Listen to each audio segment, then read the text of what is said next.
Good morning, everyone.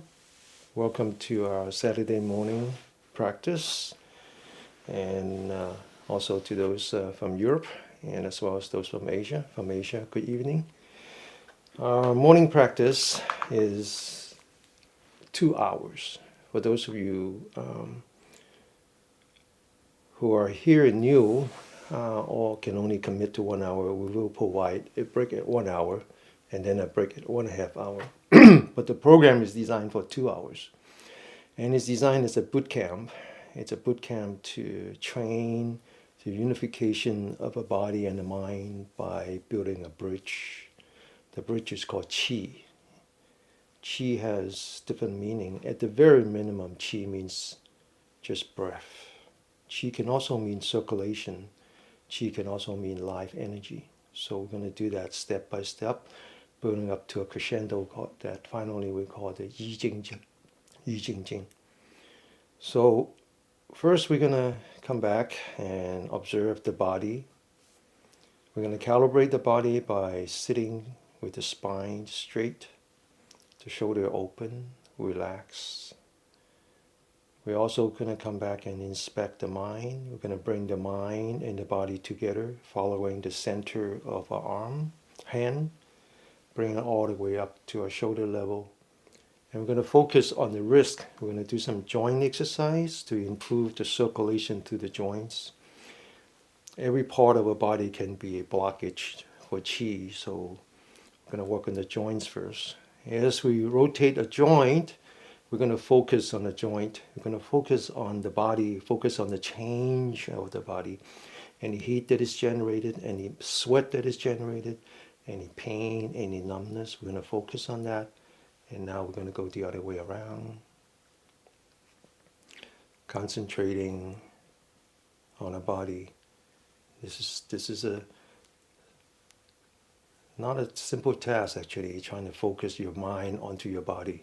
It sounds very simple, but it's one of the hardest things to do because our mind doesn't like that. Our mind is like this monkey mind that likes to be somewhere else. It's just like a child, and we have to train the mind with a lot of love and kindness. Now we're going to focus on our elbow. We're going to bring up the body and the mind together all the way up to the shoulder. And now we're going to focus on the elbow, rotating the elbow, observing the change in the elbow, what we call the 4 elements: the earth, the wind, the water, and the fire. The fire would be the heat, the water would be the sweat, and the wind would be any kind of numbness and go the other way around. And the earth would be the solidity or the pain. Actually, any one of those I mentioned is a combination of the 4 elements.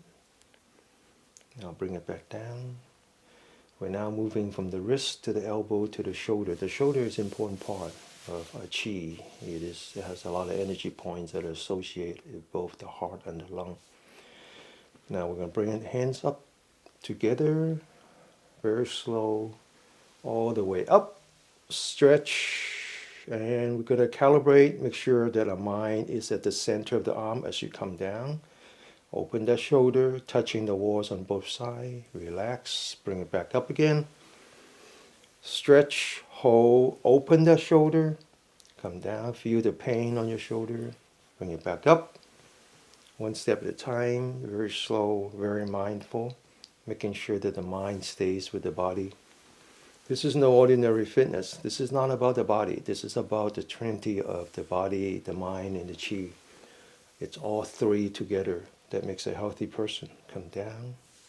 One more time, go up, open, come back down. Now we're going to go the other way, all the way. We're going to go very slow, just warming up both the body and the mind.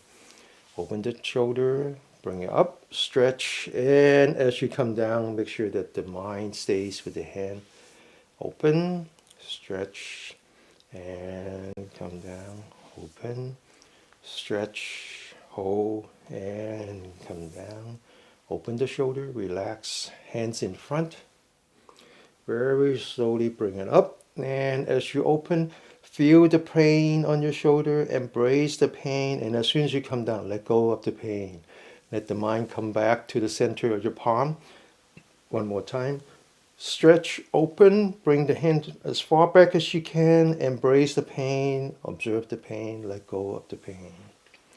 One more time. Up, open, come down, and relax, sit up straight. Hands in the back, as far back as you can. Open the shoulder, feel the pain, let go of the pain. Follow your hand, come back, all the way back. Go up, stretch, come down, all the way back. Open the shoulder, feel the pain, and let go of the pain. And come back, come to the hand, all the way back. Feel the pain, stretch the pain, and come down. So as you practice the union of the body and the mind, you have to understand how the body and the mind interact with one another. So here when we talk about the mind, we're not talking about the brain. The brain is part of the body. Okay?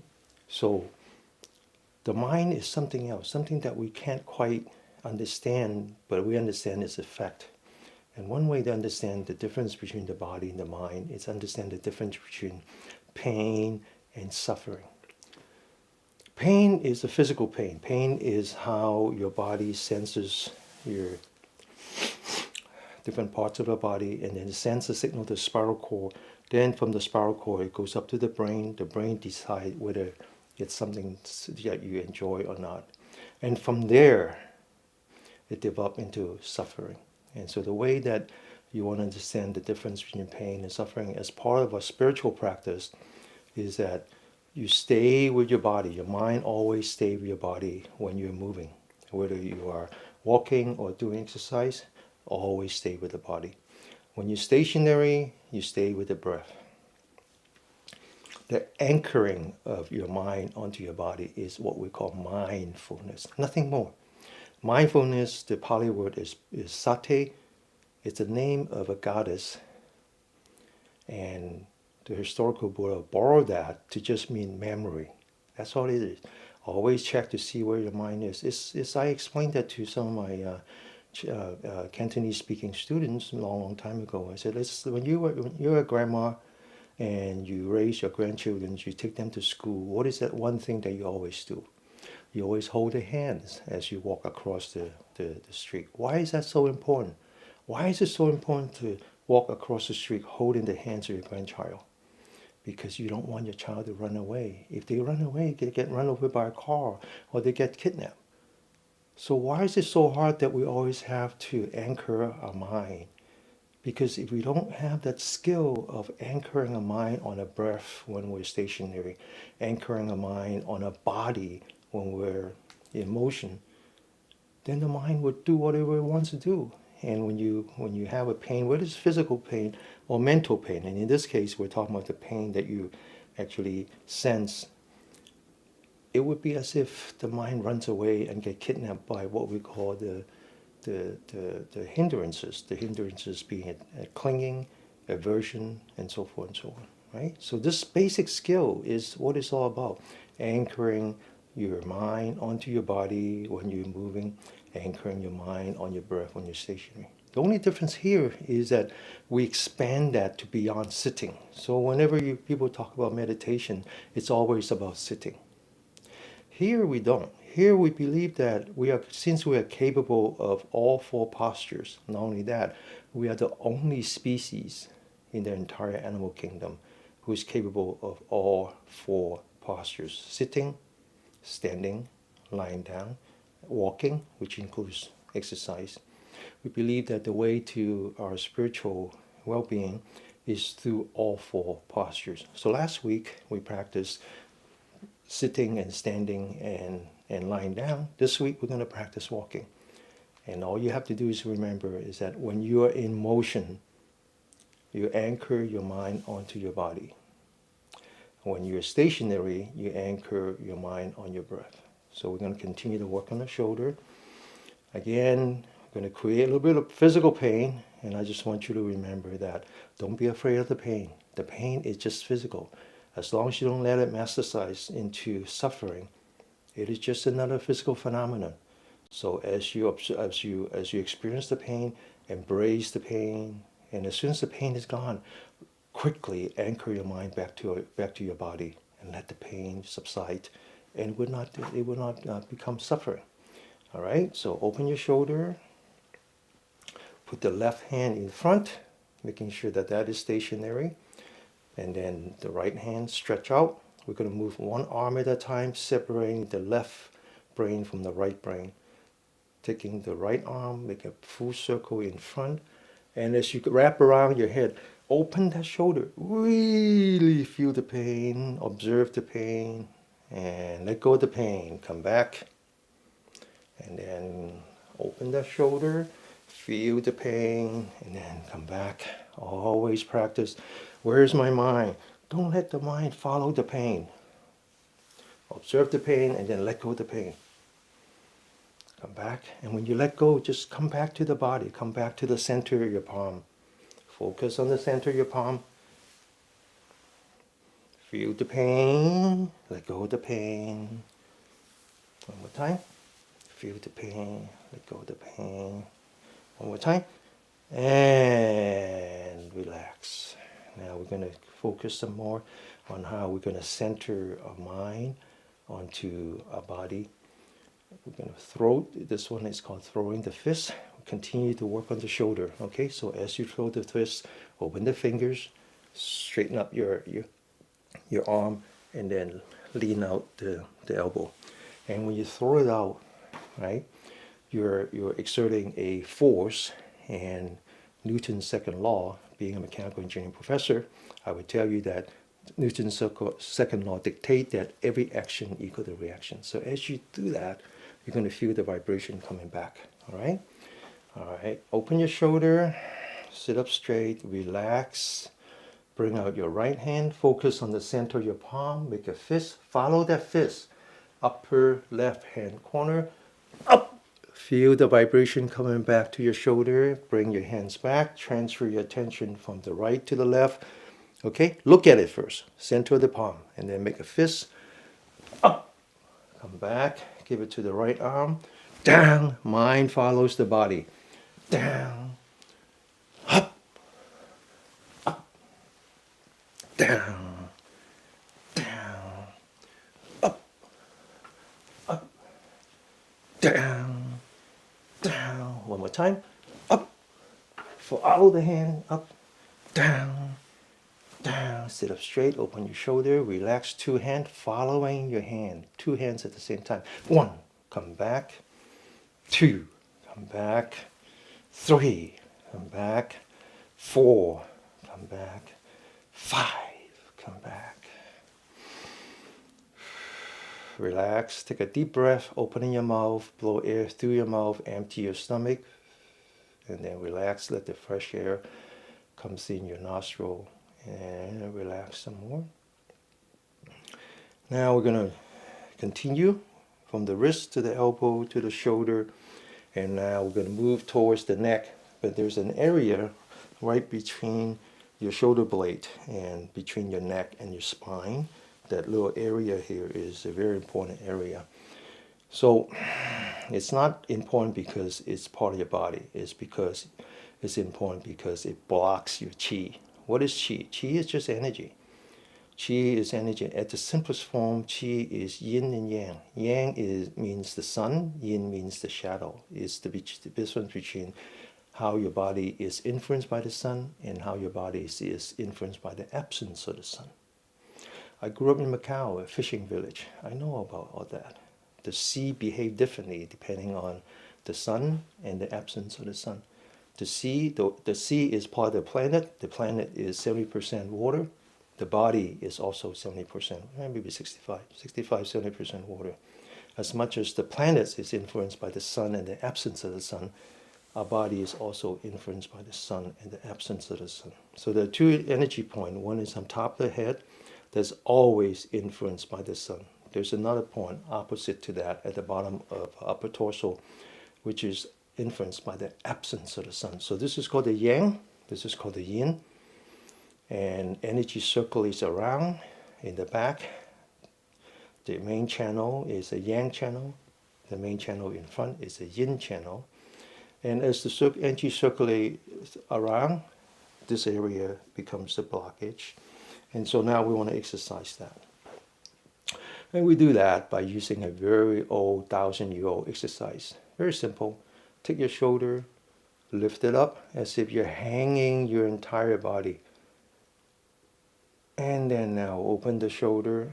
Really open it, feel the pain, the stress behind your back, between the shoulder, and then come down, relax. And then now bring it back up again, all the way up as far as you can, all the way up as if you're bringing the shoulder onto your ear. And then now open, and then come down, relax. One more time, bring it up. All the way open and relax.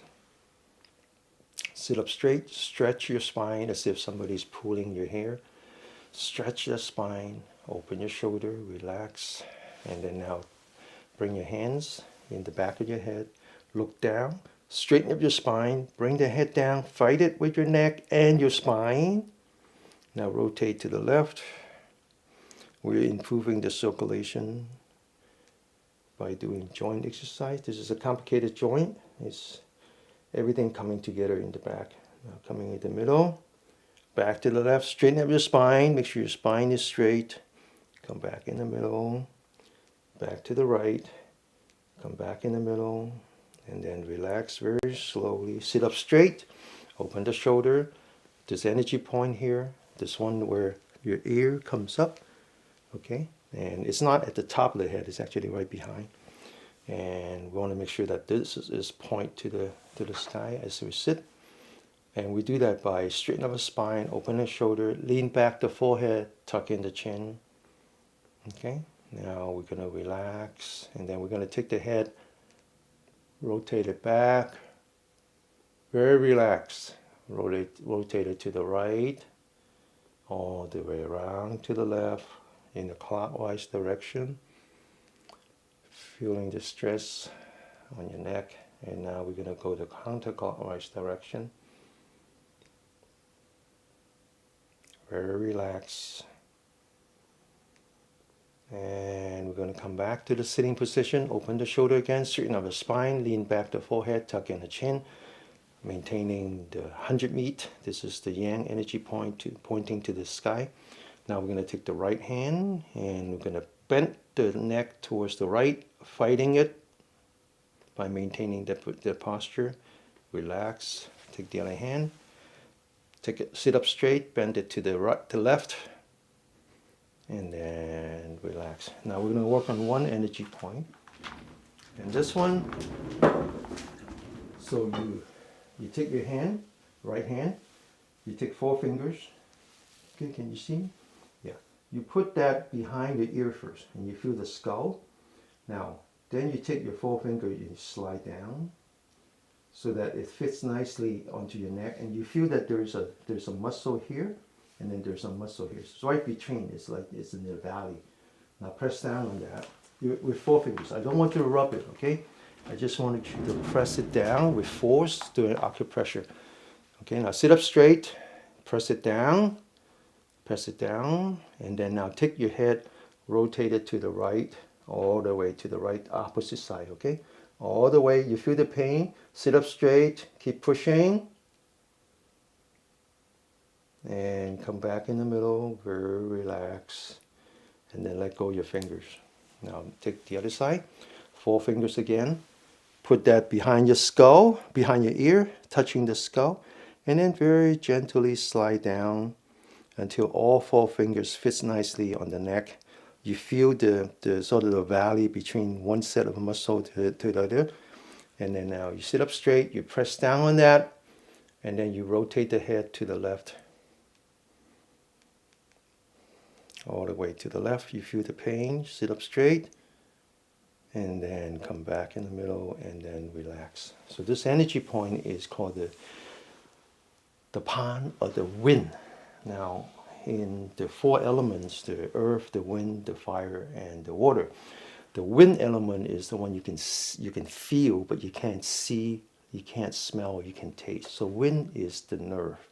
So this is the energy point that is associated with a yang energy line that is very much related to the nerve. Okay, so this one helps in clearing your mind. All right. So since we've done that, now we come back.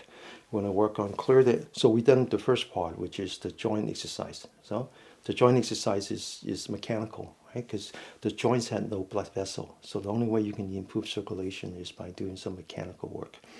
And now we're going to try to clear up this energy line in our hand and later on in our leg. So we talked about how in the old days, the North Indians have divided the 24-hour day into six segments, each one lasting 4 hours. And that tradition is also part of the very old Chinese tradition, that each hour is 4 hours.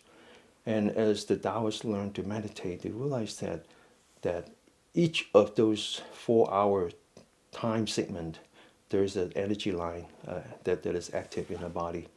And so they discovered there are 6 energy loop, 3 of them go into a hand, 3 of them go into a leg. And then as they investigate, they discover that this energy loop is named after a yang and a yin. So the energy that goes out is yang, and the energy that comes back is yin.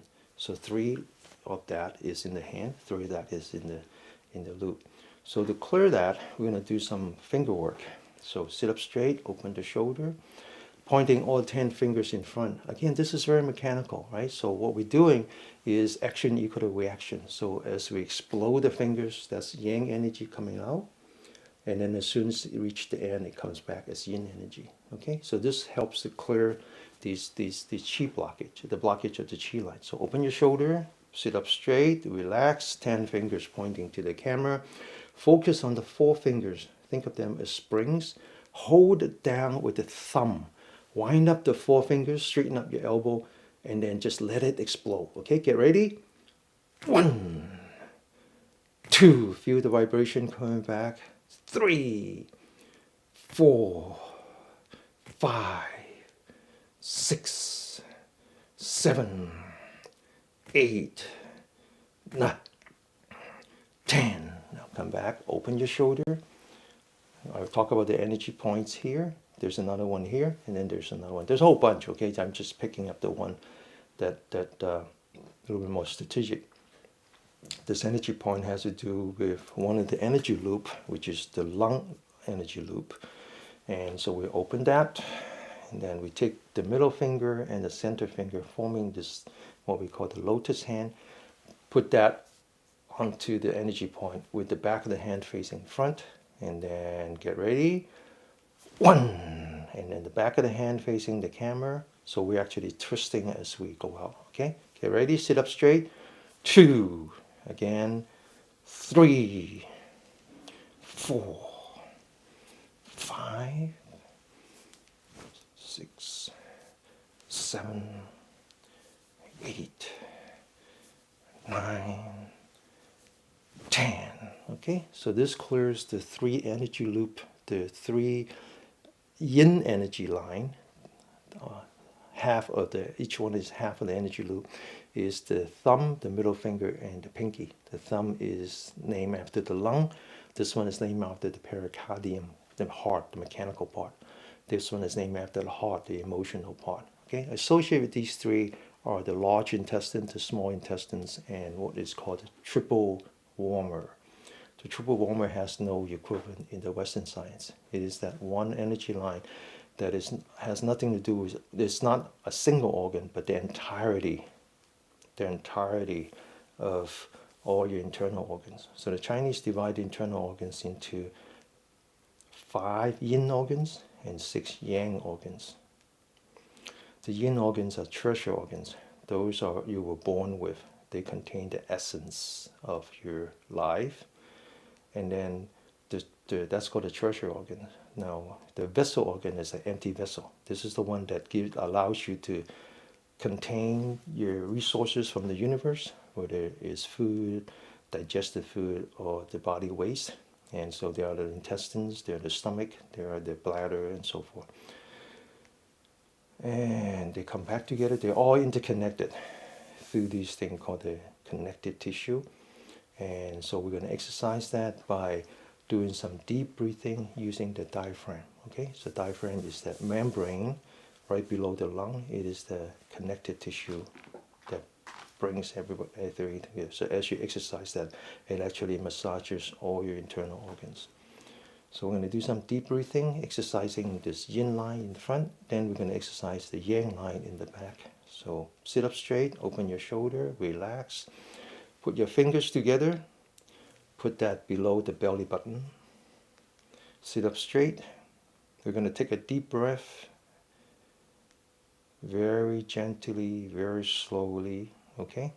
And we're going to start from the beginning to the end. So don't stop in the middle. Just very gently breathe in and then just go from lower, what we call the dantian, to the middle, to the upper. Dantian means the field of energy. So this is called the lower dantian. The brain is called the upper dantian. So in effect, we're calling the stomach the second brain. Sit up straight, get ready. Very gently, from beginning to end, breathe in.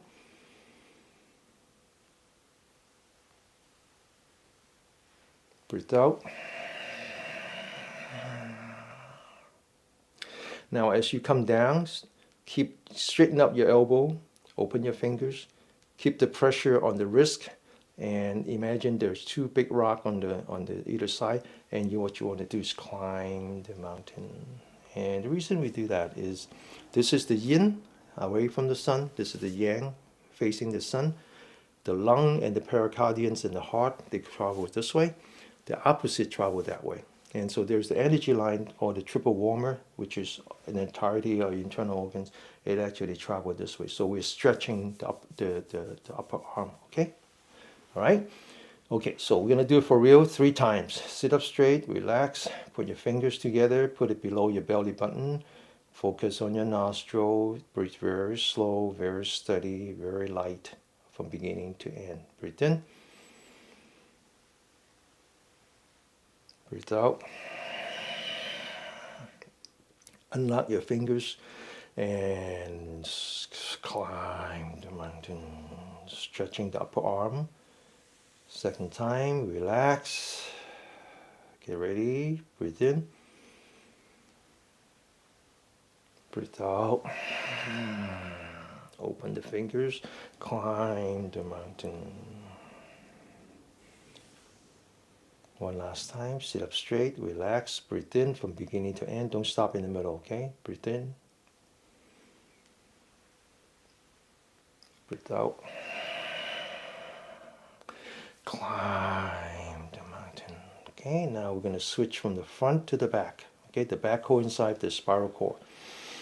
Sit up straight, relax, putting your fingers together again. Come up. And now we're going to focus on the bottom of your spine. The entirety of your spine. We're going to stretch the spine, and then we're going to lean back, come back in the middle, stretch the spine again, the entire body lean to the left, come back to the middle, stretch, entire body come to the right, stretch, come back in the middle, stretch again, to the left, come back in the middle, stretch, come back to the right, stretch, and then come back in the middle, stretch one more time, and then put the right hand, the palm of the fingers touching the back of your left shoulder. The heads point to the sky, so you're putting pressure on the right shoulder. Now grab the right elbow and stretch to the left, come back, do it the other way, stretch to the right, and come back. So this is the front, the primary vessel. So now we come back to the secondary again. The secondary has to do with the heart and the lung. And so there are two areas where there are the most energy points for the heart and the lung. One is on the shoulder, one is on the elbow. So we're going to first work on the shoulder.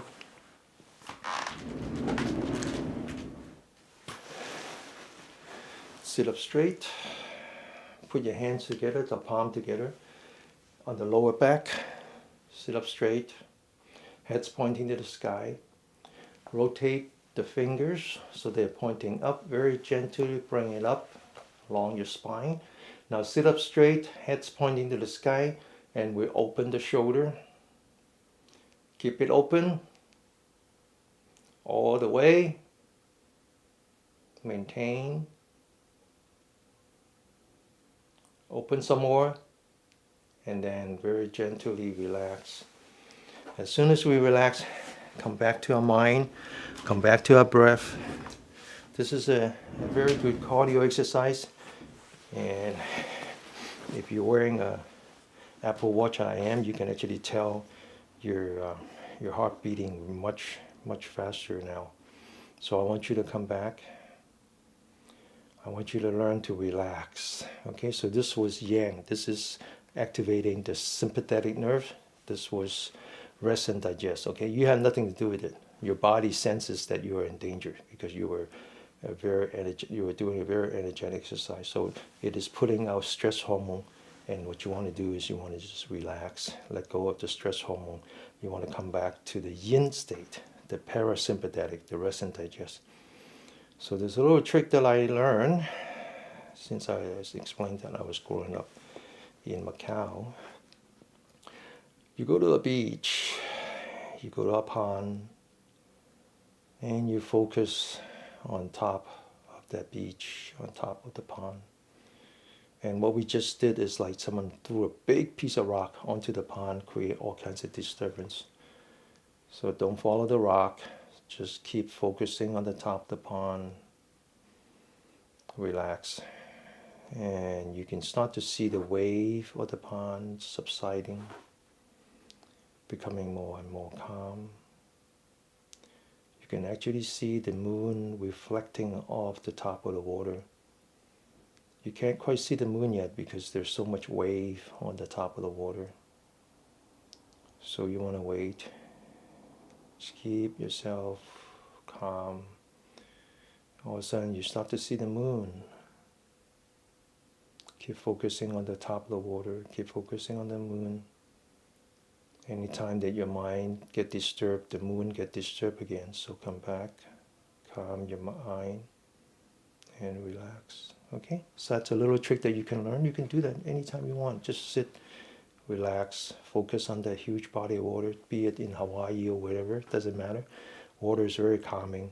So just look at the top of the pond. Just look at the top of the pond. If somebody upset you, it's like they throw a rock into your pond. Don't worry about it. Just let go of the rock. Focus on the pond. Focus on the reflection of the moon on the pond. And just keep focusing, relaxing until you see the full moon. Okay?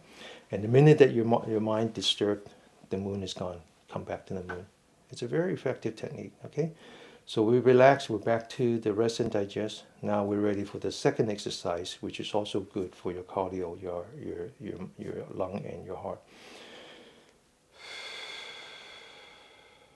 So we bring up our left hand. This energy point is called the labor palace, the palace of labor. This is part of the pericardium energy line. Point that to the sky. Take the right hand covering the energy point, bringing the arms down gently. Now focus on the elbow. Push out the elbow. Keep pushing until like it's as if you're breaking the elbow. Eyes looking at the camera. Now use the elbow and push up the arm. Okay, don't let go of the elbow. Keep pushing the elbow all the way up until the palm is at your eyebrow level. Keep pushing. Hold it. Now very gently take the entire arm, point it to the right, the opposite. All the way around. All the way around. Feel the stress. Keep pushing the elbow. And then come back in the middle. Keep pushing. And then relax. Okay? So when you push the elbow, you're exercising 3 energy points.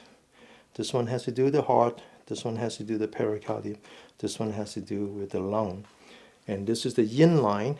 The yang line travel this way. So as you push that, you're also exercising this part. Okay? Open the shoulder, right hand. Bring it down. Push out the elbow, eyes forward. Keep pushing using the elbow. Push up the arm. Don't let go of the elbow. Okay? Keep pushing all the way up. Hold it very gently. Bring the arm towards the left, the opposite side, all the way around. Feel the pain on your shoulder, upper arm level. Keep pushing. Come back in the middle and relax. Again, come back to that body of water. Relax. Observing the moon reflecting off the top of the pond until you see the full moon. Okay? All right. So that concludes the second part. The first part was the joint exercise. The second part was stretching. And now we're going to energize these energy points. First, we're going to do the upper body. Then we're going to do the lower body. The upper body is the... So I talk about the 5 tertiary organs. These are the 5 elements. They represent water, plant, fire, earth, and mineral. 5 of the most important mineral elements or material for sustaining life. And water is, of course, the most important, right? Because when we look for life, we look for water. So water is associated with the kidney. The kidney is the most important, is the source of life. So for us, it's always about the kidney. And the kidney and the heart and the lung forms a symbiotic triangle. The kidney and the splint and the liver forms another symbiotic triangle. The heart and the lung has to do with circulation. The liver and the splint has to do with the metabolic. So we're going to continue the work by energizing the energy points up the body. Then we're going to move on to the lower body. Okay, again, clearing the blockage of all of these 12 energy lines. Again, it's very important that mind and body are together, right? Because we're developing chi. Chi is the bridge. And if you don't bring the body and the mind together, the bridge has nowhere to go. This is very important, very obvious. Open your shoulders, sit up straight, relax. Bring out your right hand, focusing on the center of the palm, making what we call the empty hand. We're using an air pocket, okay?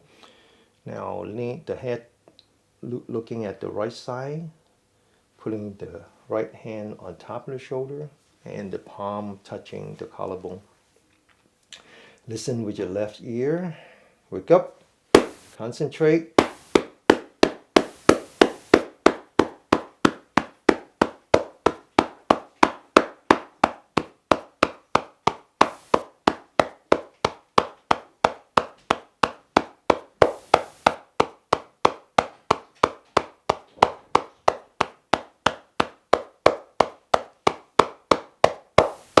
Now the other side, make sure you use empty hand, okay? Open the shoulder, relax. Left hand, empty hand, put that on your right shoulder. Listen with the right ear, wake up, concentrate.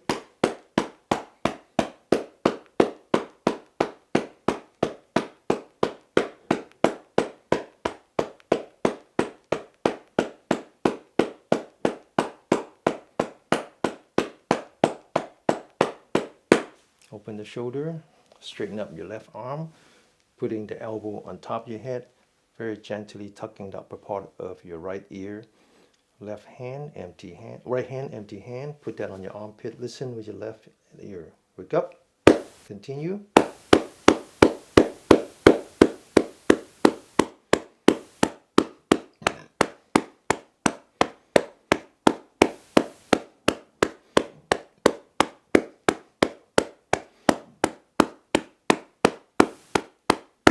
The other side. Wake up, continue.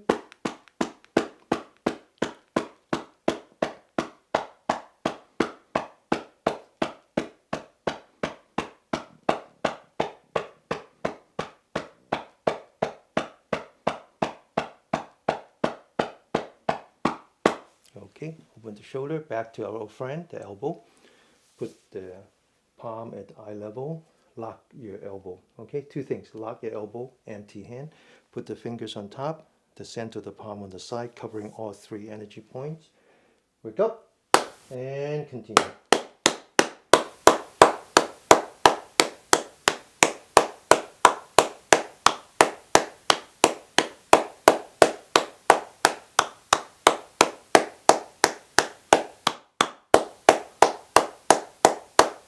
The other side. Wake up, continue.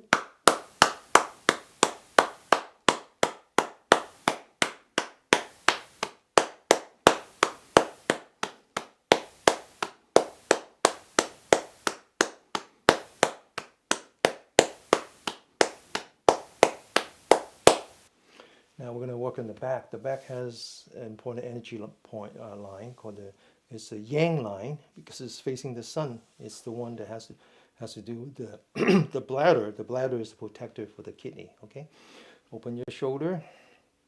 This one is called the water and fire. Fire because the upper part protects the heart and the lung. The lower part protects the kidney. Kidney is water. So open your shoulders, straighten up your spine. Taking your left hand, using the palm, the center of your palm, wrap it around. Now take the left hand, use the back of your hand, go all the way around to the lower back, covering the kidney. Sit like a vertical windmill. Focus, get ready.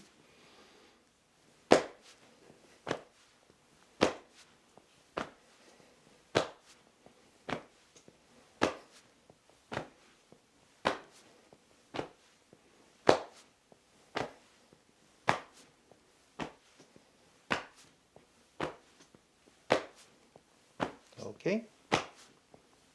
All right, so we're done with the upper part. Now we're going to work on the lower part.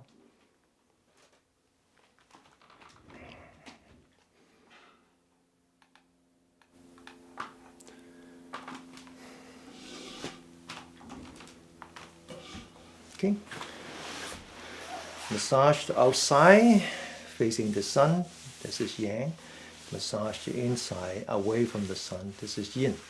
So the yin and the yang, they'll go all the way to your toe, okay? And then they come back. And so where it's more exposed to the surface of the skin, above the knee is the line that is the energy line that we name after the liver. Below the knee is named after the splint. And then on the outside is the gallbladder, which is the protector for the liver. All right? So open your knee, pick 3 points, starting at the middle of your upper thigh. Inner thigh, sorry. Get ready, focus, let's go.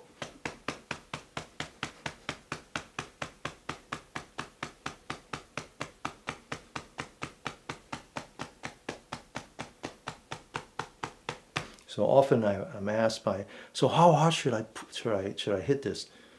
No, it's not how hard you should hit it, it's how concentrated you should hit it. Where's your mind? Ask yourself, where's your mind? And your mind will tell you how hard. Okay, focus, get ready. Let's go.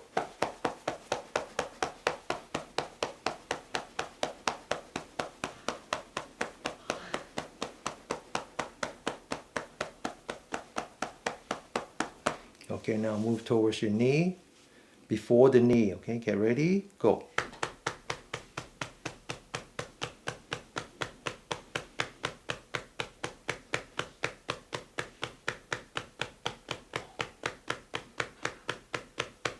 Okay, now close your knee. And now we're going to work on the outside. The outside is the yang. It's the gallbladder that protects the liver. Okay. It is also the one that's greatly associated with your brain, your nerve. Okay. All right. So we're going to take 2 points. The one closer to the hip. Get ready. Go.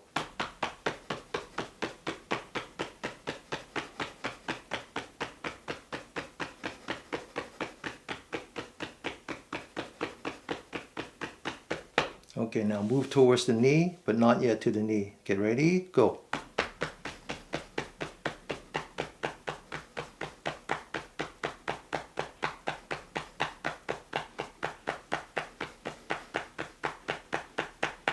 Okay, now the knee.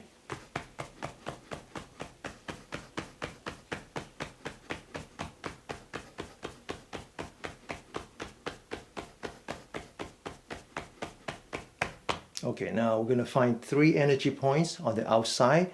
The first energy point is right below the knee, so move down as if you're moving from the top of the hill to the bottom of the hill. Okay, so this energy point is called the spring at the bottom of the hill. Get ready, go.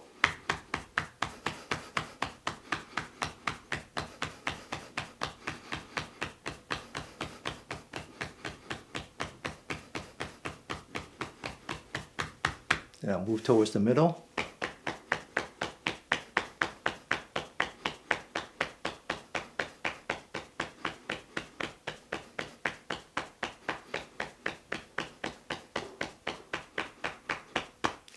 Further down.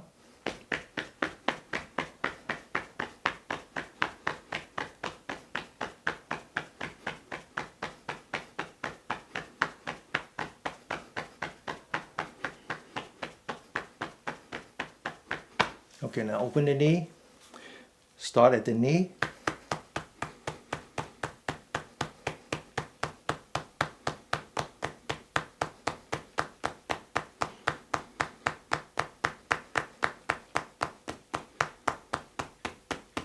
Okay, now again, 3 energy points, starting with the first one. And you're at top of the hill, move down until you no longer feel the bone. Okay, now you go from inside out. Next 3 points is part of the splint energy line. Very important for your metabolic. Get ready, go.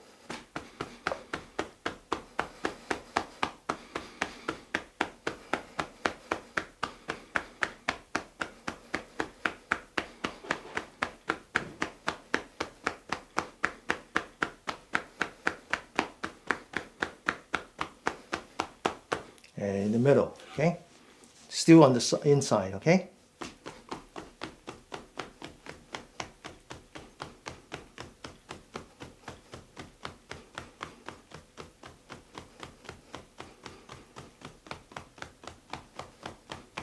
Okay, so now we're done. We're going to start to work on the kidney. Back to the important part. So this afternoon at 6 o'clock, we have another session. It's 1 hour session where the tenor is completely different. Here is much more energetic. In the afternoon, 6 o'clock is much more restorative. And so in that case, we actually start here and then work our way up. Okay, but for now, we're going to massage the bottom of your feet, massage the toes, the part where it touches the floor, and then the side of the toe, both sides. So out of the 6 energy lines, 5 of them start at the toe. So you want to massage the edge, the two sides. Now you want to massage the feet all the way back to the heel, the side of the feet, and the other side. Now we're going to work on this energy point here, which is right here. Okay, so now if you cover it with toe, the entire length of that, 1/3 of the way down, you can't miss it. It's a big old pit. You want to massage that. This energy point is the beginning of the kidney energy line. And again, kidney is water. Water is the source of life, okay? And the kidney contains the essence that is used for manufacturing marrow. And the marrow goes up from the kidney through the spine all the way up to the brain. And the Chinese believe that brain matter is just another form of marrow. Now you want to make a knuckle, and you want to really, really work on this one.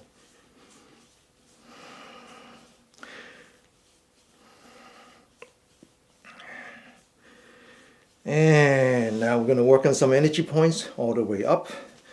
The first point is now using the gushing spring as the anchor. Locate the arch, come up to the arch, and just use the thumb and provide some pressure.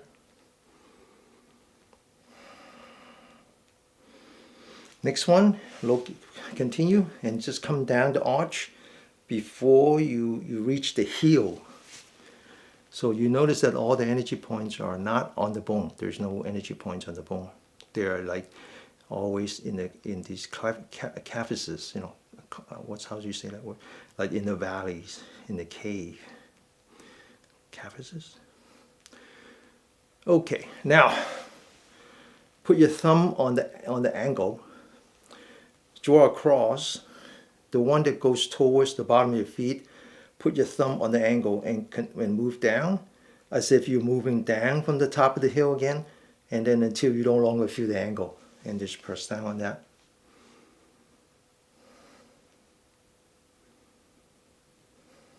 You have to find it. It's a little bit sore. All these energy points are a little bit sore, okay? And they're sore not because the muscles are sore. It's just their energy points. Okay, now, what some people call trigger points. Now come down just the other side. Press down, press in. Now come back to the angle. Measure 2 fingers. Locate the bone, south of the bone.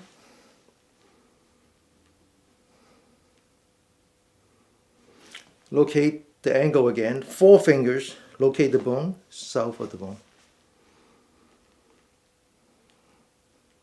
Okay, massage. All right, now do the same for the right. Massage the bottom of your feet. Massage the toes. Massage the edge, the 2 sides of the toes, one at a time. Your toes are cold because your circulation is bad. Okay, because when your circulation is bad, you have limited amount of oxygens in your body, and your body prioritize. Give it all to the organ first. And that's why your toes are cold. Your toes are cold because your kidneys are weak. All right. Now massage the pet, massage the heel, massage the 2 sides. Now massage the middle, the gushing spring. Okay. So the gushing spring is called the earth. It is so important. It's one of the most important energy points. That if this one is not clear, then you cannot possibly have healthy body. Now take the knuckle and work on that. And that's why a healthy person, this is always touching the earth. You're part of the universe. When an unhealthy person, whether you're bedridden or chair-ridden, and your feet are no longer touching the earth. It's just that simple. Okay, now come up on the arch. So when you have when you're in the hospital and you have even a minor surgery after your anesthesia, they always ask you to walk, right? And they don't even know why. They just ask you to walk, because what they want you to do is be connected with the universe, and then the energy will start to flow. Now come back to along the arch before the heel. This whole area is so important to your health. Okay, and I'll put the thumb on the angle and goes towards the bottom of your feet. Come back to the angle, go towards the Achilles heel. Come back to the angle, 2 fingers below the bone. Come back to the angle, 4 fingers below the bone.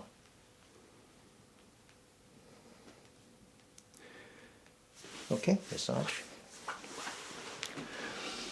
So modern people have one thing in common. All modern people have one thing in common, which is that it's hard for us to meditate sitting down. It's very difficult to meditate in the stationary position. Very hard. Our mind is always somewhere else.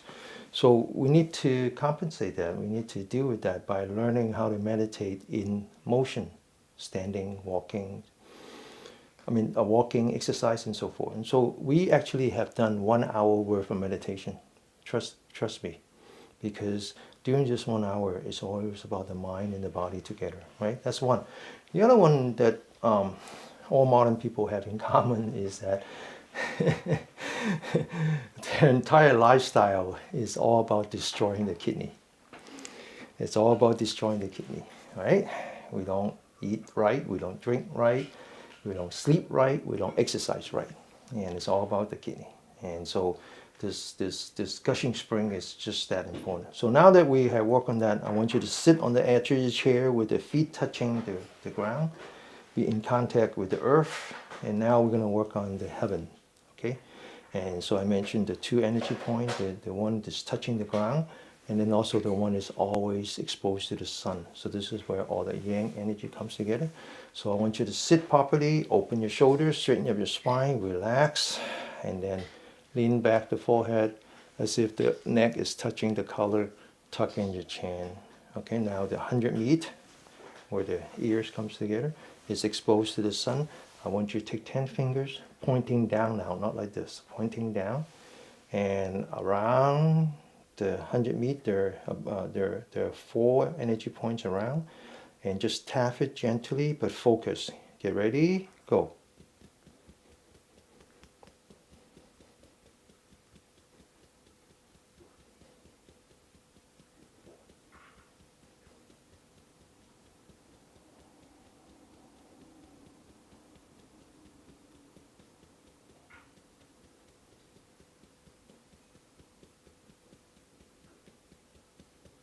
Okay, massage. Okay, so we have one more exercise, and then I'm ready to let some of you go. And it has to do with restoring the health of your kidney. And there's a very important energy point right behind your knee that has to do with the bladder. The bladder is the protector for the kidney, okay? All right, so before we do that, we're going to do some warm-up exercise, and we're going to stand properly. So we learn how to sit properly, we need to learn how to stand properly. So you stand like the pine tree, you sit like the bell, okay? And so your feet has to be firmly on the ground, and your gushing spring is in touch with the earth. The energy from the earth is gushing up like the spring water. And now what you want to do is you want to open the shoulder, relax the shoulder. The top of the shoulder is called the well of the shoulder. The well has to be lined up with the spring water. That's how you let the energy come up. Okay? Again, lean back your forehead, tuck in your chin, and take your palm and just massage this area. This is the bottleneck. As much as the back of the neck is the bottleneck, this is a bottleneck for 5 of the 6 energy lines. Massage. Feel the heat. And now make a soft fist and very gently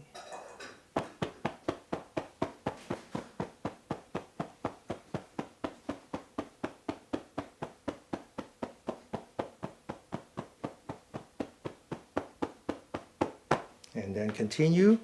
So 5 of the 6 energy lines here. 1 is in the back and it's right behind the knee.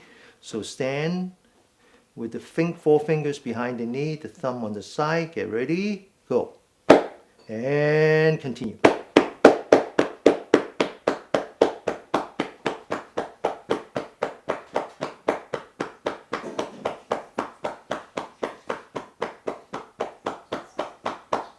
Okay, now back to the standing position. This time we're going to stand on the toes. Okay, now this one, if you have a lower back problem, that's an indication that there's something wrong with your kidney, that you have overstressed your kidney, right? Because we actually believe that the lower back is the mention for protecting the kidney. All right, so you stand again firmly on the ground, open your shoulder, lean back your forehead, tuck in your chin. Now I want you to stand on the toe, and the way you do that is that you grab the carpet or your yoga mat with your toe and very gently stand on them. As you stand on them, you feel the energy rising up all the way up to the top of your head. And once you get to the top of the head, you just stay there. Stay focused on the top of your head. And you stand for as long as I tell you to, okay? Don't deviate from the top of your head. Get ready, very gently, relax. Stand and then focus on the top of your head. And then now as you come down, impact the heel, which is the energy line for the bladder. And now just rest and relax. Second time, stand on your toe, focus on the top of your head. Open that shoulder.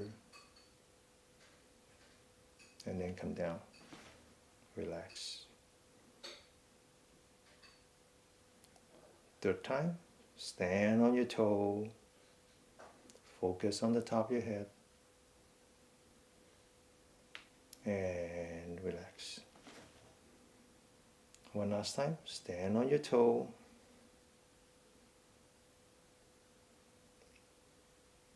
And come down. And relax. So if you have lower back problem, this is what you want to do, okay?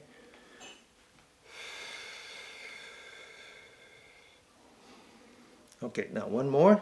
Got to stand on the right, on the left foot, focusing entirely on top of your head, okay? Focus on your head and kick the right leg 3 times. 1, 2, 3.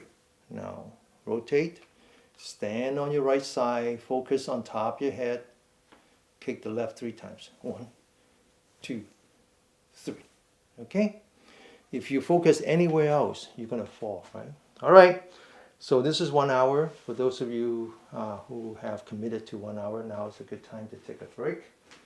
If you want to continue, continue. And today, I'm going to do walking meditation. Walking meditation is a spiritual practice. So I talk about how mindfulness is about anchoring your mind. And you anchor your mind onto your body when you're in motion, and you anchor your mind on your breath when you're stationary. So walking is meditation in motion. So you anchor your mind on your body, not in your breath, okay? Now other people might teach differently, which is okay, okay? Everybody has a different way. But here, when you do walking meditation, it's all about focusing on the body, not about breath. Let go of your breath, okay? It's all about your body. So where do you focus? Well, when we were exercising, we focus on the center of a palm. When we walk, we focus on the center of the bottom of our feet. Now, the walking meditation is quite complicated. It requires both concentration and relaxation at the same time. Concentrate means that you don't let your mind drift away. You just anchor it onto the bottom of your feet. But at the same time, you don't use your thinking mind. You don't try to analyze. You don't try to solve problems. Instead, you focus on feeling, sensation, feeling the bottom of your feet as you step down, feeling the bottom of your feet as you shift your weight from one foot to the other. Okay? It's always about feeling. Now, I don't know if you ever noticed, but if you see people doing archery, people doing archery, especially I remember watching a documentary on how the more the native people do archery. They visited Australia, they visited Japan. It turns out that when they do archery, they don't aim. Kind of crazy. How can you shoot an arrow without aiming? Especially the samurai archers, they don't aim. They use their body to feel. They pull the bow and they just feel it and they let go. They don't use the eye to aim it. They don't use the brain. Okay, so all professional sports is always about not thinking, getting the zone. So how do you do that? All right, so imagine you're like riding a bicycle. So when you ride a bicycle, you don't focus on the wheel. You focus out. So there are 3 steps. First step is total concentration. Focus on the bottom of your feet and nowhere else. Eyes forward, but focus on the bottom of your feet. The second one is, depending on which one you're doing. So right now, I'm shifting the weight onto my left. And when I'm shifting the weight on my left, I want to find balance. So it's as if I'm walking on a tightrope. It's as if I'm balancing on the tightrope. Then when I take the first step, I move the feet. You don't have to do this. Okay? So just kind of swing it. And then just very gently engaging the floor without thinking. Just feeling it. Okay? So the second part is as if you're walking on thin ice. Right? It's like you're walking on thin ice. So the difference is that when I move and I step on my left leg, And if I feel a grain of sand between my feet and the floor, I can crush it. When I move my right leg and I'm just gently touching the floor, if I feel a grain of sand, it would hurt. You see the difference? Okay. All right, just try it. Just try it. All right. So we're going to walk from one end to other. Don't count the walk. Just one step at a time. One step at a time. And when you get to the end, completely relax. Start from the beginning. Okay. So we're gonna walk one time, and then we're gonna walk for 5 minutes. So let me go through this. 3 steps. Total concentration, concentrating on the bottom of your feet. Balance your, I'm going to start on the left. So balance the left as if you're walking on tightrope. Now reach out with your right as if you're walking on thin ice. And just feel it. Don't think it. Don't try to aim it. And then when you finally settle, you shift the weight as if you're walking on tightrope. And then engage the left as if you're stepping on thin ice. This time holding the hands together. Don't bother with the breath, okay? Let go of the breath. One step, very slow, shifting the weight onto the right as if you're balancing on a tightrope. Very gently engage the left as if you're walking on thin ice.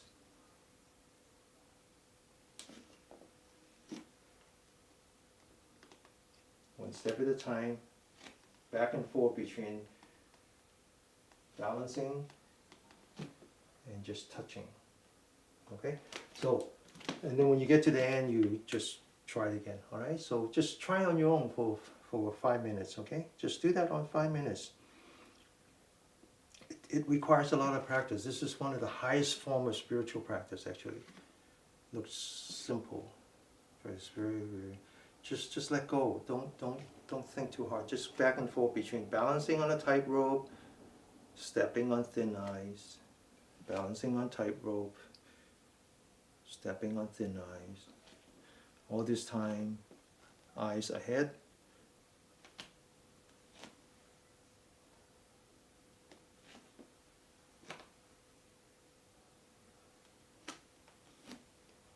Don't rush it, okay? Very gently.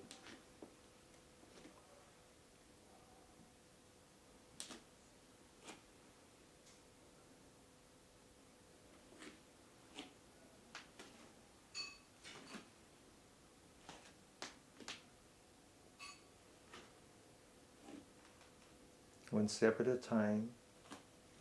Just feel it. Let go of your thinking mind.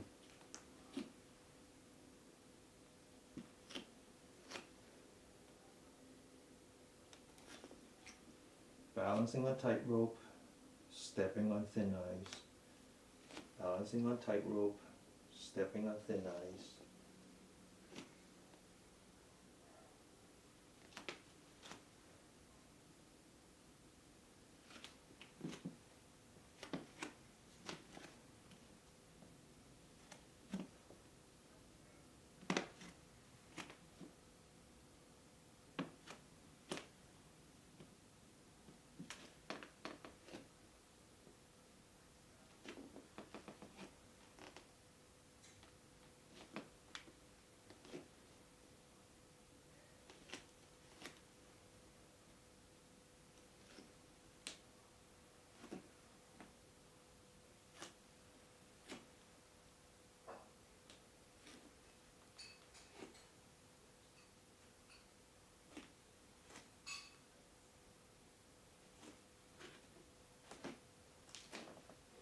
Let go of your thinking mind, okay? Don't try to analyze it. Just feel it.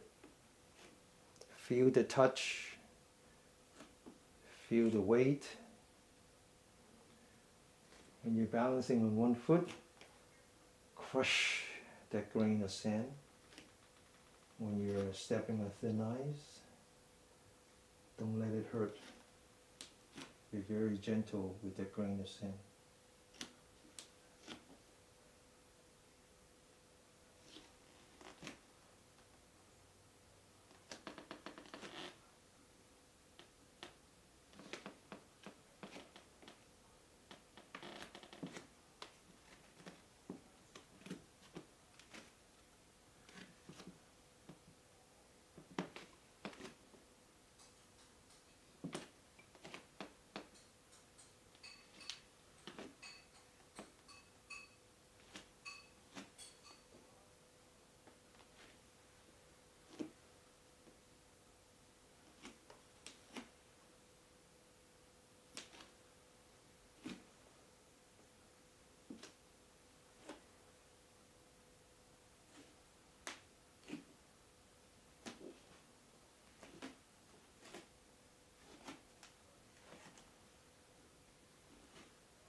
We're 1 minute left, so concentrate, but relax.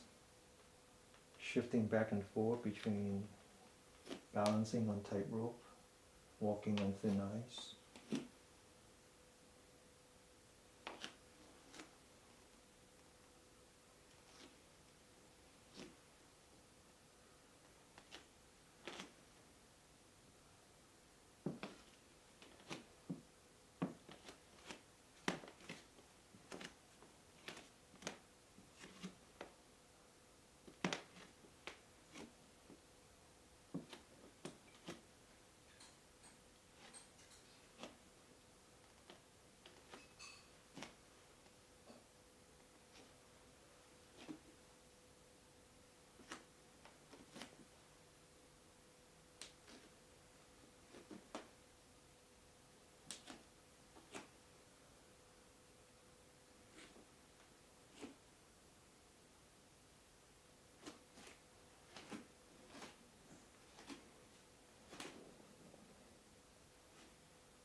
Now relax.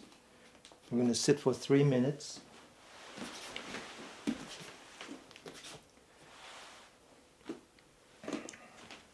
So we talk about sitting, and we say sit like the bell.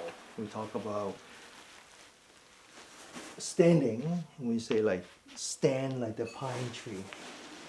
So when we talk about walking, we say walk like the wind, because the wind element is all about your nervous system. So we just want to sit for 3 minutes, use that sensitivity that we develop during walking on our sitting. I'm going to sit for 3 minutes. We're not going to do anything except to observe our body, observe our breath. Quiet your mind. If you like, you can go back to that body of water that we talked about. Let your mind settle down, focus on the top of the pond. Feel the pond, observe the moon reflecting off the top of the pond.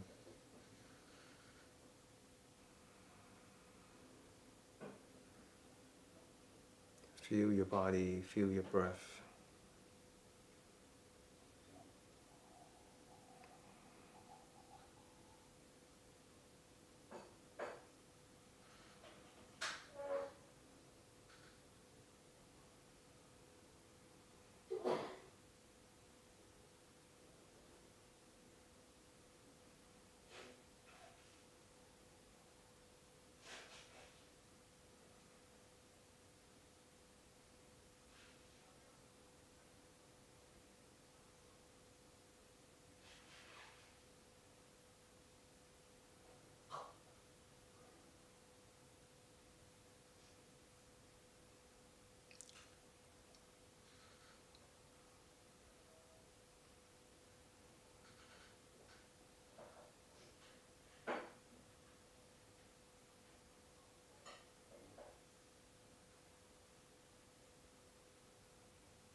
Okay, relax.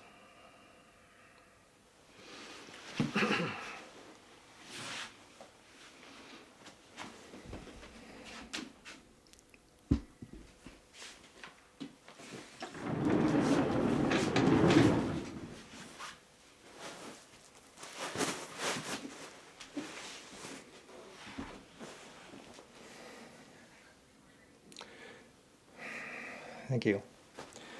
So, I'm sure all of you have seen the monks and how the monks from Thailand and Sri Lanka are different from the monks from China and Japan and Korea, and how they are different from the monks or the Lama from Tibet. But if you focus on the monks from Tibet and Sri Lanka, you notice that there's one thing that they do that no one else does, which is that they give up on all means of production. They don't grow their own food. They don't try to become doctors. They don't do any of that. Whereas if you go to the Chinese monks, they grow their own food, or many of them are medical doctors, and they have a way of making their own living. The Thai monks and the Sri Lanka monks and the Myanmar monks, they're more traditional. They are what we call the Theravada monks. Theravada means elders.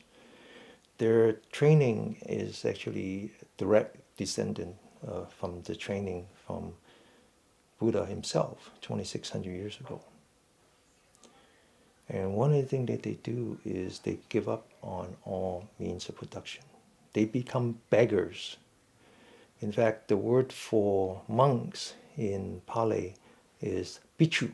Bhikkhu means beggars, which is kind of interesting because if you look at all the disciples of the historical Buddha, all the ones that have renunciated are beggars, and all the ones that are householders like me and you, we're not beggars. There's no one beggar that had managed to become Buddha's disciples.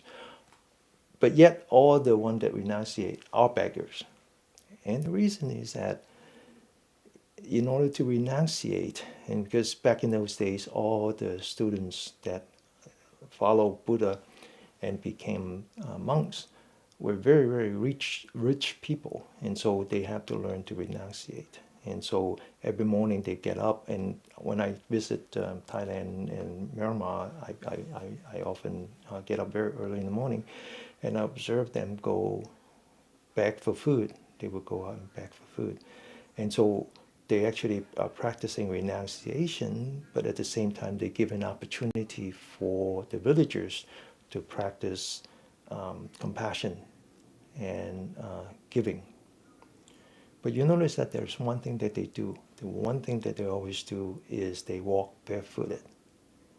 So actually, that is part of the spiritual practice, is that they're doing walking meditation. They're doing walking meditation. Walking meditation is actually a very, very important part of the Buddhist training. So in the past, I talked about the difference between the Buddhists and the yogis. Remember now, the historical Buddha was a yogi. He was a yogi, and he actually decided that he wanted to go a little further from the yogic tradition. And so what he came up with was the Buddhist teaching. And so you have to ask, so how is that different from the traditional yogic training? And by the way, how does the yogic training differ from the Taoist training? Because again, a yogi, a very, very famous yogi, Bodhidharma, the 29th generation disciple of the historical Buddha, came to China and taught the Taoists how to meditate.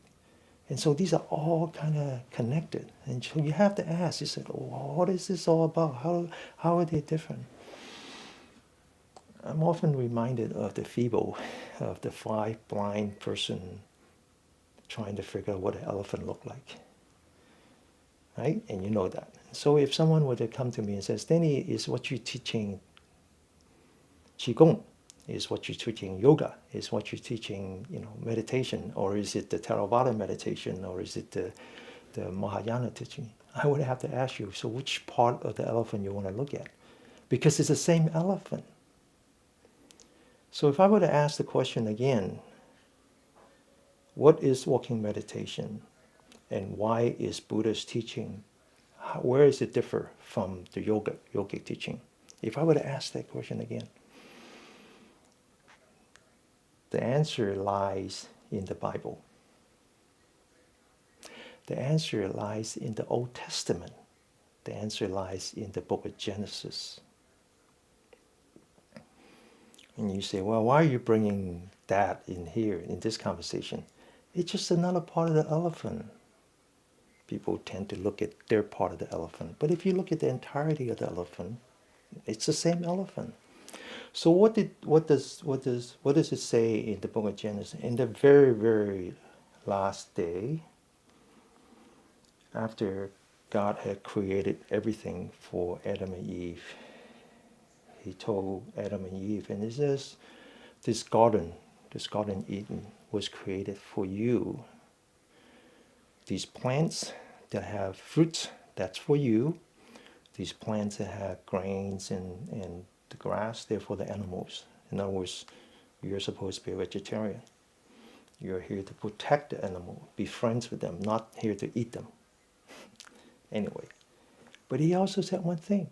He says, you can eat anything. You can eat anything off the tree except this one tree. And we all know about this one tree, right? And what is the name of the tree? The tree is called the tree of knowledge. You would have to ask the question, what is so bad about the knowledge that you couldn't eat from? Knowledge is good, right? So what is so bad about the tree of knowledge that you couldn't eat from? Because God said, if you eat from the tree of knowledge, you will die. In other words, you would die because you would give up your eternity, meaning that you would fall into this realm of desire and you would continue to see rebirth in this realm of desire. You can never come back. So what is so bad about this tree that is called the tree of knowledge? What is knowledge? Just look it up. I did, because I'm not going to spend time worrying about what the English word means. I got to go back to the Hebrew. The tree of knowledge is about the brain. Knowledge is about the brain. Knowledge is nothing more than memory. It's nothing more than memory and making analysis and judgment based on memory. So what God tells you is that don't get attached to your brain. Don't get attached to your thinking mind, because once you get attached to your thinking mind, you start to discriminate, you start to prejudge. And now all of a sudden you get attached to your emotions, you get attached to these hindrances called the clinging, the ill will, and so forth and so on. And that's exactly what Buddha have learned to do. He decided that as he was practicing the yoga tradition, he was able to not only escape the realm of desire, that he was actually in the realm of form and formless. We talked about that in the past. In fact, so much so that he had reached the upper part of the formless realm. And he decided that in order to escape that, in order to escape samsara, he has to give up on his brain. So you would have to ask again, but why is it that I have to give up my brain? I'm not asking you to give up your brain. I'm just asking you to give up your thinking, your discriminations, and become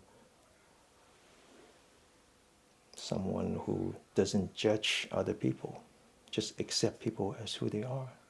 In other words, this thing that we call the intellect is actually just a very tiny part of our intellectual system.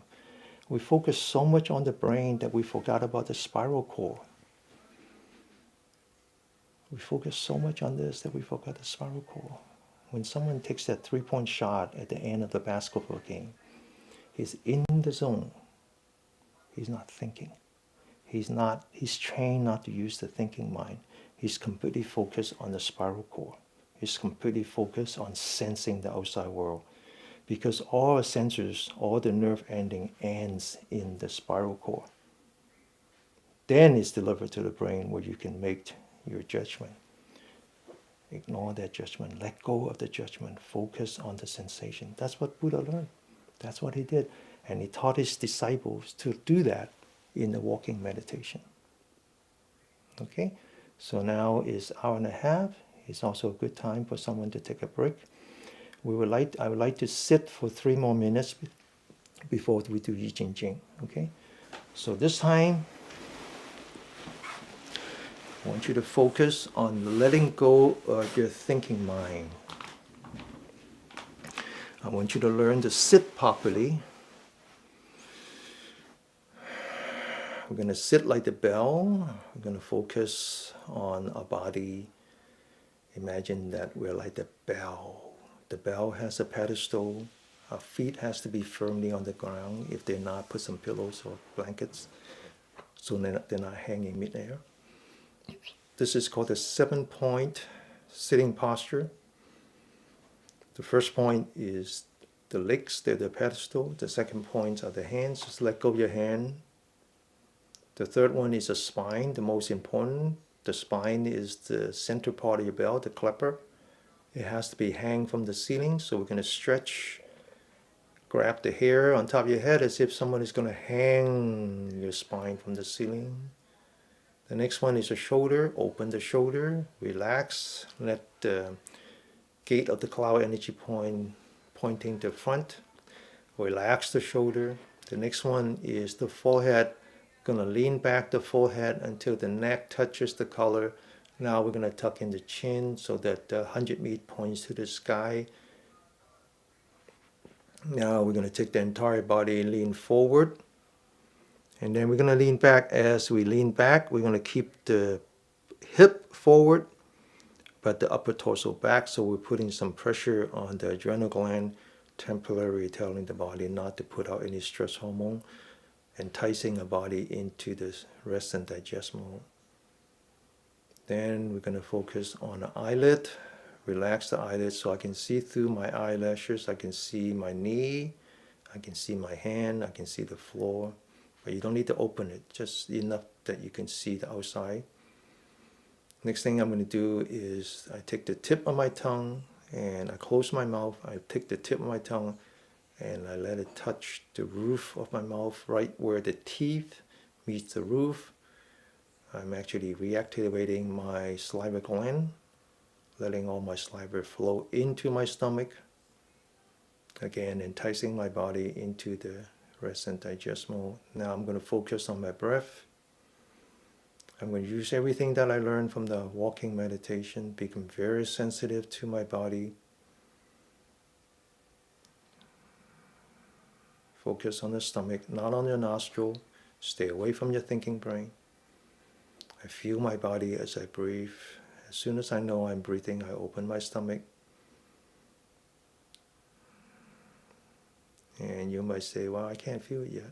Well, just quiet down your mind. Quiet your mind. Quiet your thinking mind. Let your spiral cord take over. Feel your body. As soon as you breathe in, open your stomach. And empty your stomach. Open your stomach. And empty your stomach. Just feel your body without thinking, okay? All right, just going to sit for 3 minutes, let the body rest. Then we're going to do Jingjing. Just 3 minutes. Just like when we were sitting on the floor right after we walk. Okay, same thing, but now just paying close attention to our breath, paying close attention to our spine, focusing on the spine. Let the spine do its magic. Sense the world, sense the body without using our thinking mind, without using our brain. Completely focused, completely relaxed.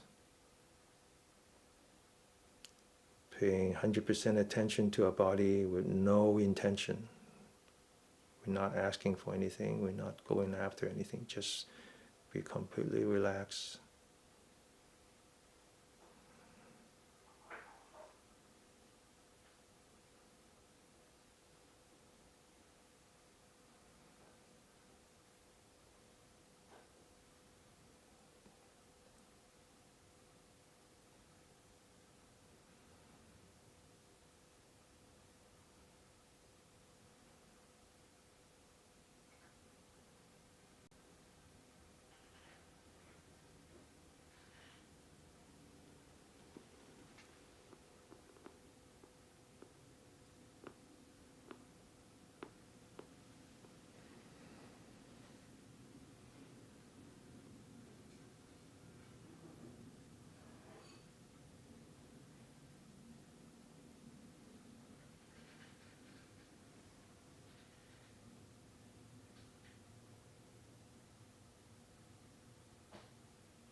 Open your eyes. So one thing I like to add to this comment that I made about the book of Genesis is a beautiful comment that just was posted by Wen, where she said, or he or she said that Genesis, because it was that tree of knowledge that those paralyzing emotion of shame and guilt came, which is true. By the way, Adam and Eve didn't put on that fig leaf until they ate from the tree of knowledge. There was no sense of guilt and shame. There was no reason to cover any of the body part that God gave you. It was only after they ate from the tree of knowledge that they became to develop shame and guilt. Very good comment. Okay? All right, so now we're starting the last half hour of boot camp, where we're energizing all our energy points now, all our energy lines now, the entire body. Okay, everything that we work on so far. We're going to put it all together. This exercise was handed down by Bodhidharma. Bodhidharma came to China around 400 BC, so it's about 1600 years ago. He was a North Indian yogi, and he brought his teaching to us. But actually, the only record of what he came was this exercise. There's two sets of exercise actually.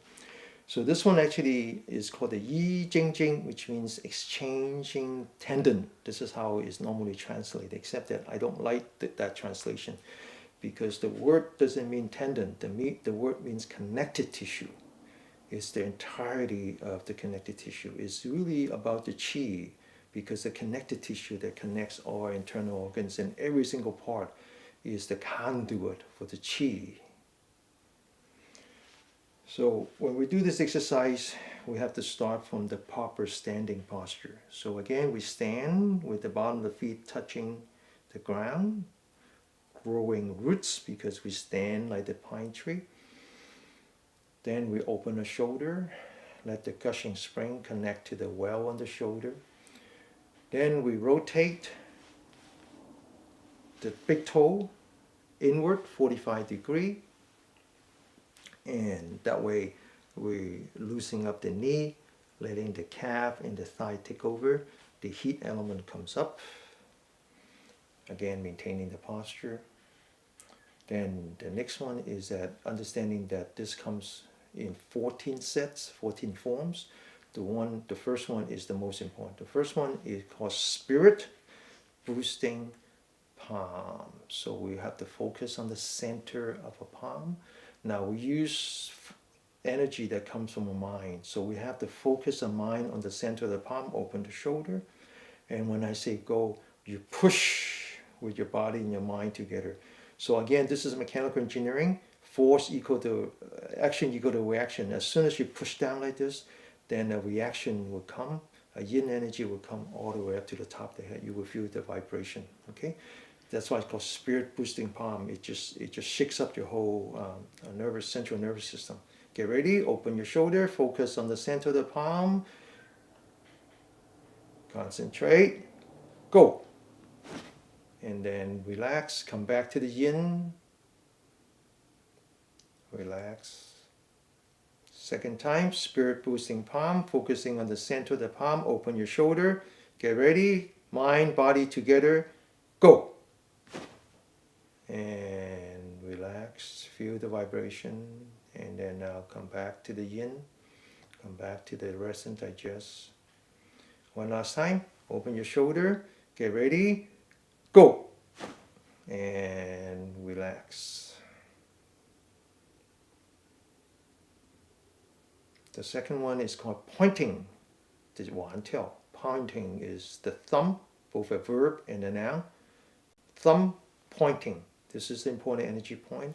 It is the same gallbladder that we've been working on all the way up to the shoulder and back in the neck and all the way up to the top. So we just point, creating energy zone. And now what we're doing is we roll up our 4 fingers. We imagine we are putting 2 buckets of water on a thumb, and we're bending the thumb upward, lifting up the 2 buckets of water. Hold it. And then relax without lowering relax your fingers without lowering your arm. Second time, roll up your fingers, lift up your thumb,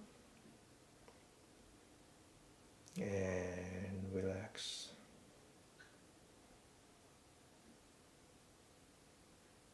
One last time, roll up your fingers, lift up your thumb,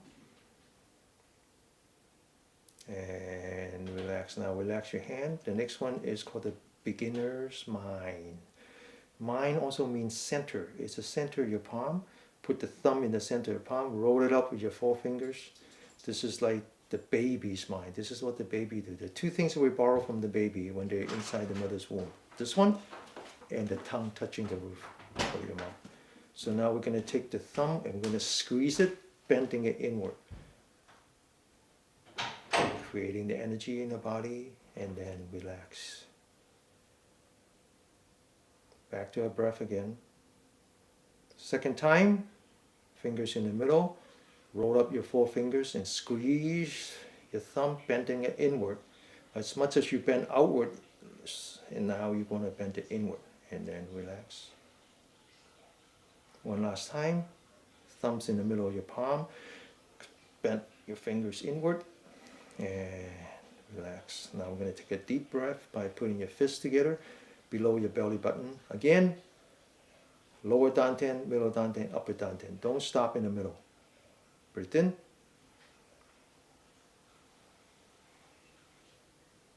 And relax. Now we're going to focus on the back. We're going to bring our arms together. You feel the stress in the back. And now you're going to take your back and just stretch it. Okay? Now get ready. Stretch. And relax. The back has all those connective tissue. All of them has to do with internal organs. Second time, bring your arms together and stretch the back. And relax. One last time. Stretch the back. And relax. The next one is called the fist on top of the head. Open your shoulder, let go your fingers. Now this one is very cardio. Okay, so you find that all three forms of exercise are combined here. Cardio, stretching, and strength building. Open your shoulder. Now we're going to roll up the fist. We can do this by one joint, two joint, lock it with your thumb, open your shoulder, squeeze. And then open your arm, let the blood flow back into your fingers. Second time, roll up your fist, squeeze, and relax. One last time, squeeze, and relax. Open your shoulder, mindful of the gushing spring and the well on the shoulder. We're going to take a fist and we're going to stab ourselves on the shoulder, forming that straight line. Okay, get ready. Grab the dagger, stab, and relax. Grab the dagger, open the shoulder, stab, and relax. This is strength building. Open the shoulder, stab, and relax. The next one is called the cross. Now, we don't punch, okay? We're not punching here. What we're doing is we're stretching the upper arm again, okay? So get ready. Relax the wrists. Form the fist. Take a deep breath and push. And relax. Come back to the breath. Relax. Second time. Roll your fist. Take a deep breath and push. And relax. Push. Don't punch, okay? One last time. Push. And relax. Fun hanging. Lock your elbow. Same thing. Rotate your wrist. Make a fist. And push. And relax. Second time. Relax. Roll your fist. And push. And relax. One last time. Rotate your wrist.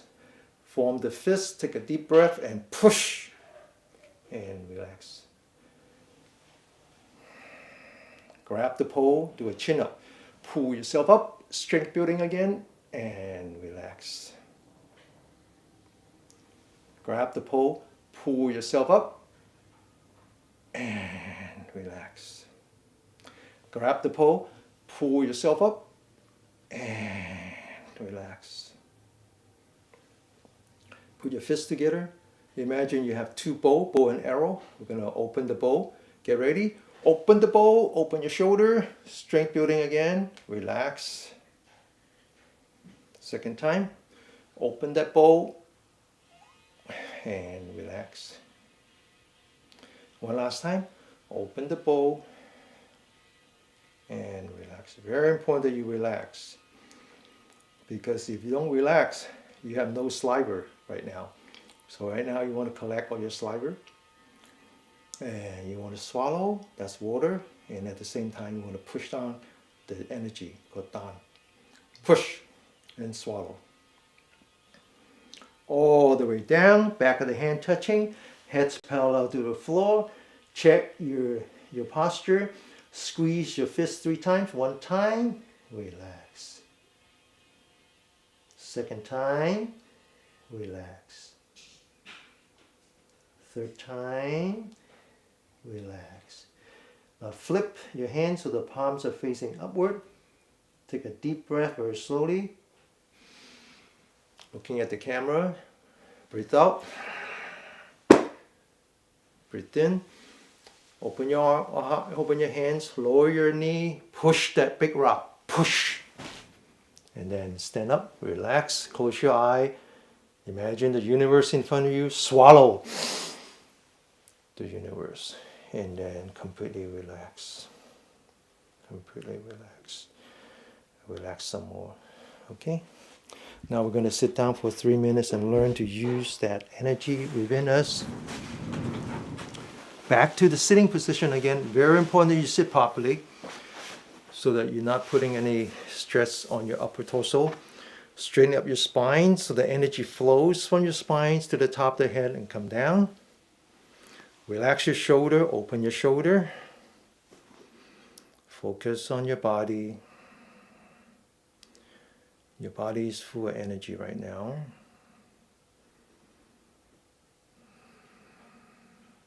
And very slowly, focus on the breathing. Find the breath. Focus on the breath.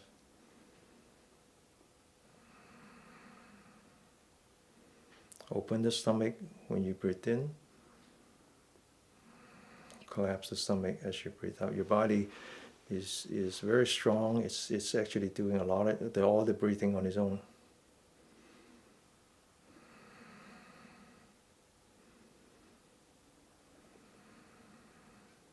Now I want you to think of yourself as just an innocent bystander observing your body.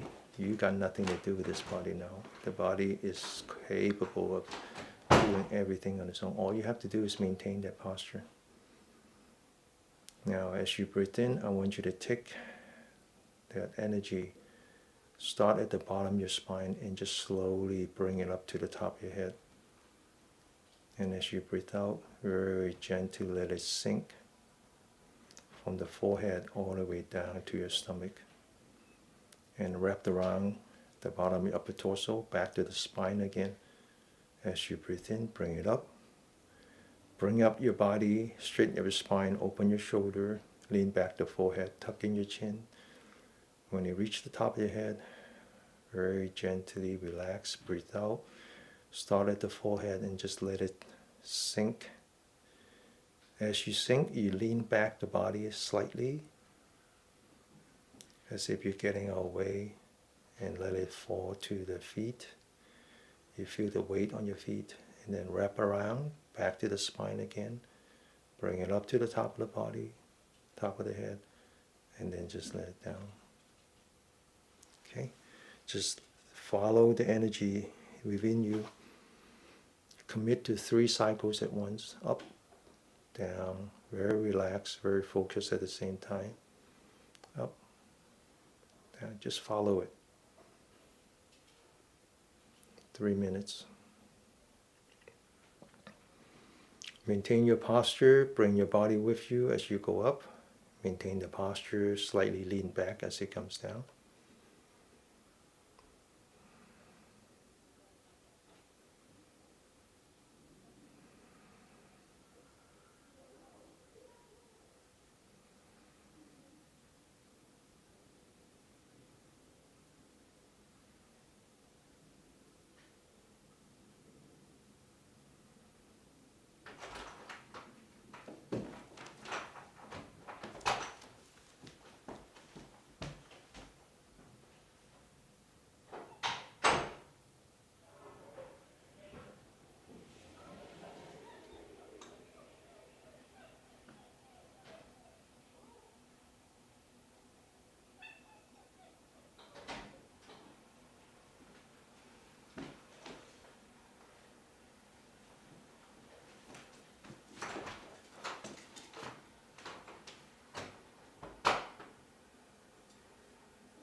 Relax, open your eyes. So what we did in the last 2 hours almost is what I call a boot camp, very intense workout for the ultimate purpose of bringing unity between your mind and your body by building up the chi as a bridge, as a harness. And the word yoga comes from the word yoch, Y-U-J, which meant yoke. It's the harness that you put in front of the oxen to synchronize them. It's the same idea. Yoga is about the mind and the body, except that when it comes to the Chinese, they simplify it. So when they talk about qi, they only talk about the 12 energy lines plus the 2 principal energy lines, whereas in India, the traditional teaching from Adiyogi, the original yogi, Shiva, was 72,000 energy lines and more than 200 energy points called chakra. So the Chinese simplified it, just make it easier for you and I. But it's no mystery. It's not a mystery to understand that our body is influenced by the sun. That as much as the water, the ocean has high tides and low tide, our body reacts the same way, that because together we are 65-70% water. And it's not a mystery that in the absence of the sun, when the sun is not shining upon us on the other side of the planet, then we are influenced by the planets, meaning the Jupiter, meaning the other planets, right? And I talk about the Jupiter, it takes 12 years to circle around the sun. That's why we had 12 zodiacs. But it was not enough because the Chinese decided that it wasn't just the Jupiter, that there were other planets. So they discovered that there are 5 planets that are closest to us, that influence us. And that's how they developed the 5 elements, starting with the water, the earth, the fire, the plant, and the mineral. And each one of those 5 planets are named after them. And together they have a great influence on the body. And you have to live in harmony with the universe to be healthy. So what we have experienced, what we have done is to develop the chi, starting as simple as breath, starting as simple as circulations, and eventually work on developing what we might perceive as energy within us. But it's not really energy within us, it's really just energy of the universe. It's energy of the universe. It's really interesting that the 5 planets doesn't include the moon, which is kind of weird because the moon is closest to us, right? So you have to ask questions, right? Ask questions. That's why I have a problem with religion, is that they don't allow me to ask questions. They think that asking questions is like questioning. I'm not questioning, I'm just asking questions. The moon is not part of this because the moon has no magnetic field. The moon doesn't have a molten center. The magnetic field comes from a molten center. It's just that simple. Okay? All right, so I hope you enjoyed this. We're going to wrap it up by doing some facial massage. Today is officially the first day of our boot camp. It's very demanding, okay? I demand that of myself. So we're going to massage. Now the Chinese believe that massaging the top of the head is massaging the internal organs. So because the internal organs are 5 elements, 5 materials, and the top of the head is also 5 elements. And the 5 also has to do with the 5 emotions, the fear, the anger, the anxiety, the worry, and so forth. And so by massaging the face, we're massaging internal organs and we're relieving of our internal stress. Okay? All right, so put the hands together, warm that up, put that on the face, massage the side, massage the front, and now focus on the fingers. Start at the forehead, sit up straight, start at the forehead, bring it up to the top of the head, engage the center of the palm. The center of the palm is this energy point called the palace of labor. This is the only energy point that gives out energy. Come down to the back of the neck, relax. Second time, start at the forehead, go up, engage the center of the palm, engage the labor of palace. Come down at the neck, giving yourself the best treatment you can ever give. Again, one last time, start at the top of the head, engage, center the palm, bring it down, relax. And now we're going to massage the ear. We're going to take the thumb and the index finger, put that front and back of the upper part of the ear, massage that. You see it? Now we're going to put in the middle, massage that. We're going to put in the lower part and massage that. Now we're going to take the hand, imagine that they're like two fans. Going to put it behind the ear. We're going to swipe forward, massage the back of the ear.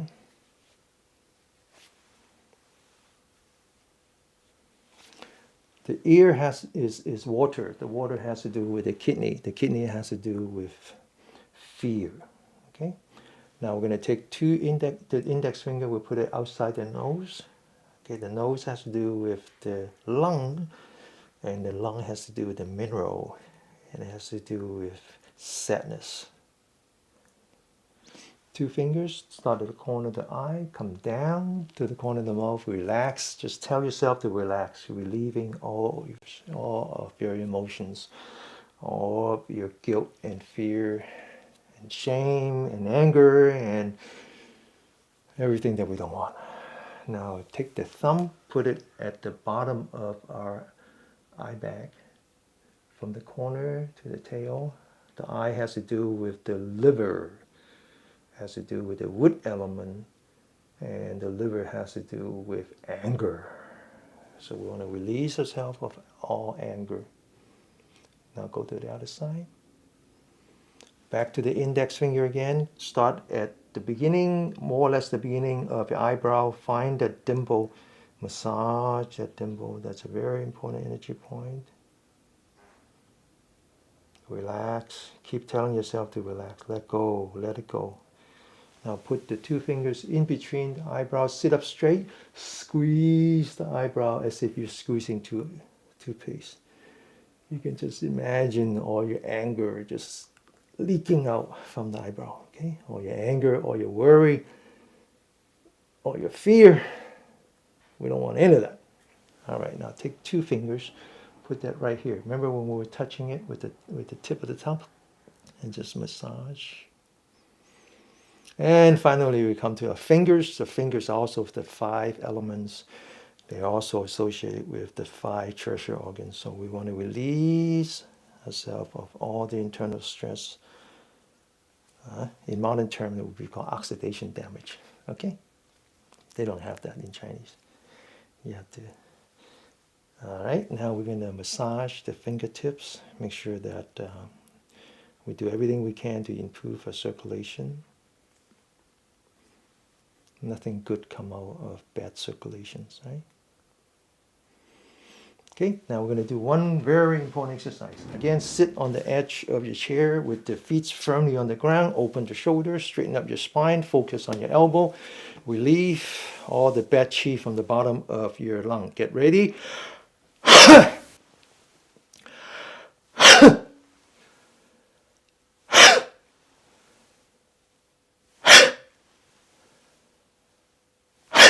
Okay, all right, it's time that we finish this.